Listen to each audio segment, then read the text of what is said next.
Presenting the classics of Sam P. Chaladurai. Sam P. Chaladurai அவர்களின் போதனை களஞ்சியத்திலிருந்து. திருப்போம் Ezra 1ஆம் அதிகாரம்.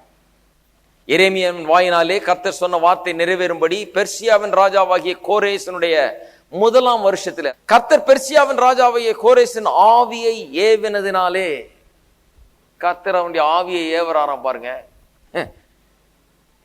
இவன் ஒரு கர்த்தர் அறியாத ஒரு மனுஷன், புறஜாதியான மனுஷன். கர்த்தர் அவனுக்குள்ள ஒரு ஏவுதலை கொடுக்கிறார். எத்தனை பேர் சொல்றீங்க கர்த்தர் என்ன ஏவி இருக்கிறார் எப்போதுன்னு? தேவ ஆவியானவர் உங்களுக்குள்ள இருக்கிறார். எவ்வளவு ஏவுதல் கிடைக்கணும் உங்களுக்கு. ஆவியானவர் அவனை பிடிச்சி ஏவுறார்.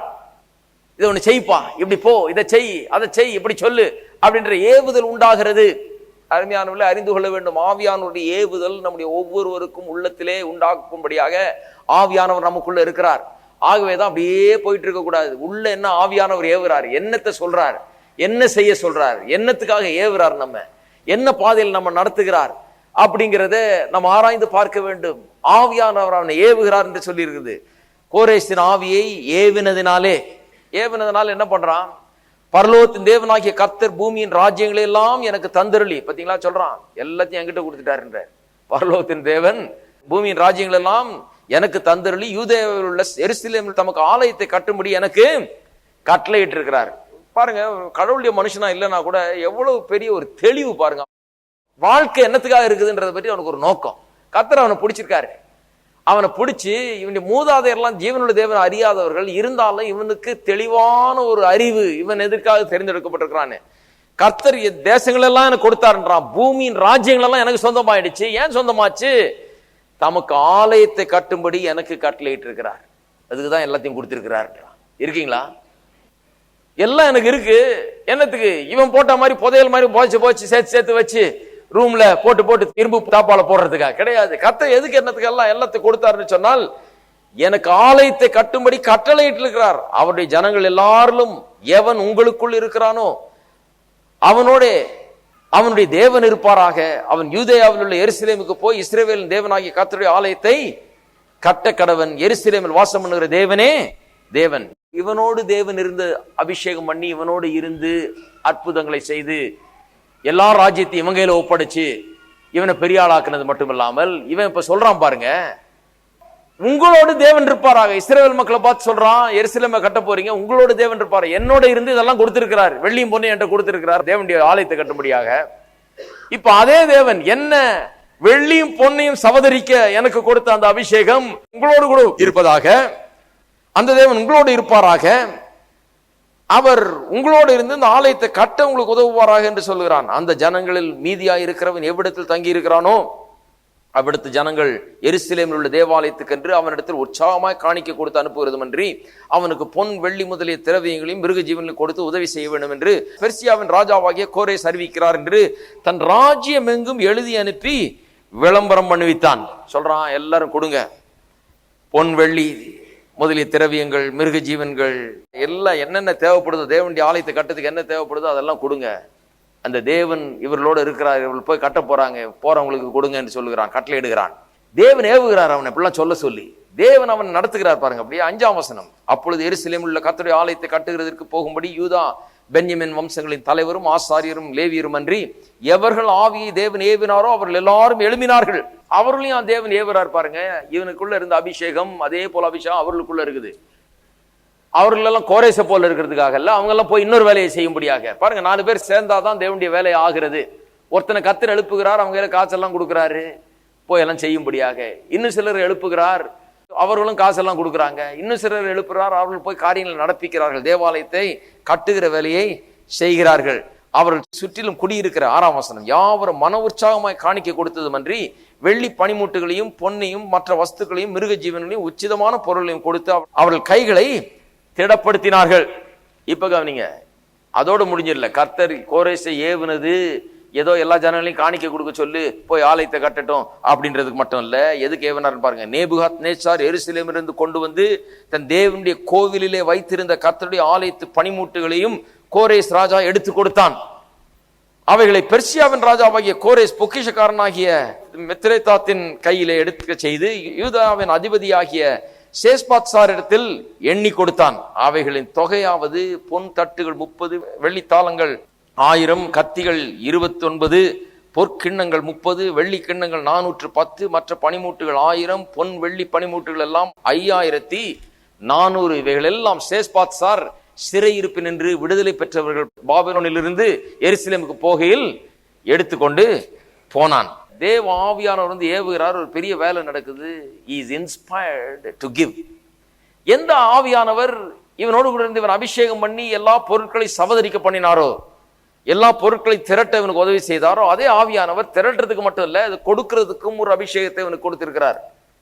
எல்லாம் சொல்றீங்க கொடுக்கிற அபிஷேகம். கொடுக்கிறதுக்கு அபிஷேகம் இருக்குதா? அதுக்கும் இருக்குது. எடுக்கிறதுக்கு மட்டும் அபிஷேகம் இல்ல, கொடுக்கிறதுக்கும் அபிஷேகம். சம்பாதிக்கிறதுக்கு மட்டும் அபிஷேகம் இல்ல, கொடுக்கிறதுக்கும் ஒரு அபிஷேகம். அதே அபிஷேகம் தான் ஒரு மனுஷனை சம்பாதிக்க செய்கிறது, ஏராளமான பொருட்களை சம்பாதிக்க செய்கிறது, பெரிய ஞானத்தோடு வேலை செய்கிறது, எல்லா ராஜ்யங்களும் அவனுக்கு கையில வந்து கிடைக்கிறது, தெய்வீக அனுகூலங்கள் அவனுக்கு உண்டாகிறது, தேவன் அவரை ஆசீர்வதிக்கிறார். ஆசீர்வதிச்சு அதே அபிஷேகம் என்ன பண்ணுகிறது? இப்ப நீ கொடு என்று சொல்லி அவனுக்கு அதே அபிஷேகம் அவனை ஏவுகிறது. இருக்கீங்களா? கர்த்தர் எப்படி வேலையை நடத்துறாரு பாருங்க. அவன் கொடுக்கிறான், ஏராளமாக தாராளமாக கொடுக்கிறான். கொடுக்கிற அபிஷேகத்தை நான் மெய்யாகவே விசுவாசிக்கிறேன். சம்பாதிக்கிறதுக்கு ஒரு அபிஷேகம், அதே ஆவியானவர் அந்த அபிஷேகத்தை தர்றவர் கொடுக்கிறதுக்கும் அபிஷேகத்தை தர்றார். எப்படி தர்றார்? தெய்வீக அன்பை உள்ள வைக்கிறார். இந்த பொருட்களை உடையவர்கள், ஏராளமாய் உடையவர்கள், நிரம்பி வழிகிற அளவுக்கு தேவன் அவர்கள் கொடுத்திருக்கிறார். திடீர்னு தெய்வ அன்புலான அவர்கள் நிரப்பப்படுகிறார்கள். இருக்கிறவங்க எல்லாம் யாரும் கொடுத்துட மாட்டாங்க. போய் பாருங்க, உலகத்துல இருக்கிறவங்க எல்லாம் பூட்டி பூட்டி பத்திரமா வெண்கல தாழ்பாலாவது பரவாயில்ல, இவன் வச்சு செவரையே கட்டிடுறான். அப்பேற்பட்ட ஆட்கள் தான். கொடுக்கிறதுக்கு மனசே வராது. அப்பேற்பட்ட ஆட்களுக்கு ஒரு அபிஷேகம் உண்டாகிறது. தேவ ஆவியான உள்ளத்தை அன்பால் நிறைக்கிறார். அந்த அன்பால் நிறைந்த உள்ளம் எப்படி பார்க்குதுன்னு சொன்னால், என்னுடைய நோக்கங்கள், என்னுடைய சுயநலம் அல்ல, எனக்கு தேவை, எனக்கு வேண்டும் அப்படிங்கிற வாழ்க்கை அல்ல, தேவனுடைய சித்தம் என்ற வாழ்க்கையில் நிறைவேறணும். தேவனே எனக்கு இதை ஏன் கொடுத்தீர்? எதுக்கு இதெல்லாம் என்னுடைய கையில நீர் கொடுத்தீர்? நான் என்ன செய்ய வேண்டும்? அதற்காக நான் முழுமையாக செய்கிறேன். தேவனுடைய காரியங்கள் சிறப்பாக மிகவும் நன்றாக நடைபெற வேண்டுமே என்கிற ஒரு பெரிய நோக்கம் அவனை ஆட்கொள்ளுகிறது. தேவனுடைய காரியங்களுக்கு கொடுக்கும்படியாக அவன் அபிஷேகம் பண்ணப்படுகிறான். ஒரு மனித சுவாபத்துக்கு அப்பாற்பட்ட விதத்தில், இயற்கைக்கு மேலான விதத்தில் அவன் கொடுக்கிறான். கொடுக்கிறது என்று மனித சுவாபத்தில் வராது பாருங்க. கொடுக்கிறது மனித சுவாபத்தில் சாதாரணமா வர்றது கிடையாது. மனித சுவாபத்தில் வருதுன்னா கொஞ்சம் ஏதோ செய்வாங்க, நிறைய இருக்கிறதுல இருந்து எடுத்து. அப்படி அல்ல, இது இயற்கைக்கு அப்பாற்பட்ட விதத்திலே கொடுப்பது. அந்த பெண் புதிய ஏற்பாட்டில் வாசிக்கிறோம் அல்லவா, இயேசுவின் பாதபடியில அப்படியே கழுவுனாலாம், தன்னுடைய மயிரினால் துடைத்தாள் என்று எழுதியிருக்கிறது. விலையேற பெற்ற ஒரு தைலத்தினால். அந்த தைலத்தை பார்த்த உடனே கூட இருந்த சீஷர்களுக்கெல்லாம் பெரிய ஆச்சரியம். ஐயோ இதை போட்டு உடைச்சிட்டாளே அப்படின்னு. ஏன்னா அதனுடைய விலை அந்த வேலை பாருங்க. இந்த காலத்து சாலி என்னென்னமோ சொல்றாங்க, அதெல்லாம் இல்லை, இதெல்லாம் நத்திங். இது சும்மா 500 ரூபா விவகாரம். அது ஒரு வருஷ வருமானத்தில் சம்பாதிச்ச காசு. ஒரு ஆள் திராட்சை தோட்டத்தை 365 நாளும் வேலை செஞ்சு, தொழிலாளியா வேலை செஞ்சு சம்பாதிச்சா அந்த சம்பாத்தியத்தை சம்பாதிக்க முடியும். அதுல இந்த ஒரு பாட்டில் வாங்கலாம், அவ்வளவுதான். அவ்வளவு விலையுறுந்த ஒரு தைலம் 1 வருஷம் வருமானத்தை போட்டு உடைச்சு பாதத்தை கழுவுறதுக்கு உபயோகப்படுத்துறான். எல்லாருக்கும் இது வித்து ஏழை கொடுத்திருக்கலாமே, அவன் தத்துவம் பேசுறான். அவன் புத்தி அப்படி வேலை செய்யுது. அவனுக்கு இது ஏன் இப்படி நடக்குதுன்னு பார்க்க முடியல. இவருடைய பாதத்தை கழுவுறதுக்கு இவ்வளவு பெரிய தைலமா, இவ்வளவு விலை இருந்த 1 வருஷம் வருமானத்தை போட்டு உடைச்சு குட்டிச்சவர் பண்ணிட்டாளா. அவர்கள் பாக்குறாங்க. கர்த்தர் சொல்றாரு, இல்ல இல்ல இல்ல, அன்பு நிமித்தமா செய்யறா. அன்பு அவளுடைய உள்ளத்தை ஆட்கொள்ளுகிறது. கொடுக்கும் அபிஷேகம் அவளுக்கு வந்துருச்சு. அவளுடைய உள்ளம் அன்பினால் ஆட்கொள்ளப்படுகிறதுனால தன்னை பார்க்கல, தன்னுடைய வருமானத்தை பார்க்கல, தனக்கு எவ்வளவு இருக்குன்னு பார்க்கல, இது எவ்வளவு போச்சுன்னு பார்க்கல, வரவு செலவு கணக்கு பார்க்கல. அந்த அன்பின் மிகுதியினால், தேவன் பேர்ல வைத்த அன்பினால், ஏதோ கொடுக்கணுமே, பிரசங்கியார் வந்திருக்கிறாரு, அவருக்கு ஏதாவது கொடுப்போம், இயேசுநாதர் வந்திருக்காரு, உலகத்திலே சிறந்த பிரசங்கியார் அவருக்கு ஏதாவது காணிக்கை கொடு, அப்படி கிடையாது. அன்பு, அவளுடைய அன்பு உள்ளத்துல பிரவாகித்து ஓடுகிறது. அப்படியே போட்டு உடைக்கிறாள். அதன் மூலமா அவருடைய பாதத்தை கழுவுகிறாள். அன்பு இப்படி கொடுக்கிறது. இதுதான் சூப்பர் நேச்சுரல் கிவிங் பாருங்க. இயற்கைக்கு மேலான விதத்தில் கொடுக்கிறது. தெய்வீக அன்பினால் ஆட்கொள்ளப்பட்டு, என்னுடைய இதெல்லாம் கர்த்தருக்கு சொந்தமானது, கர்த்தர் தான் என்னுடைய வாழ்க்கையில பெரியவர், அவரிடத்துல தான் எல்லாம் வந்தது, எனக்கு அவர் தான் எல்லாத்தையும் தந்தவர், அவரை நான் நேசிக்கிறேன், அவருடைய நோக்கங்கள் நிறைவேற வேண்டிய, அவர் பேர்ல நான் அன்பு கூறுறேன்னு சொல்லி அப்படியே போட்டு உடைக்கிறாள். கொடுக்கும் அபிஷேகம் அது, அதே அபிஷேகம் தான், ஆனா கொடுக்க வைக்கிறது. இப்படிதான் ஆண்டவர் நிறைவேற்றுகிறார் பாருங்க.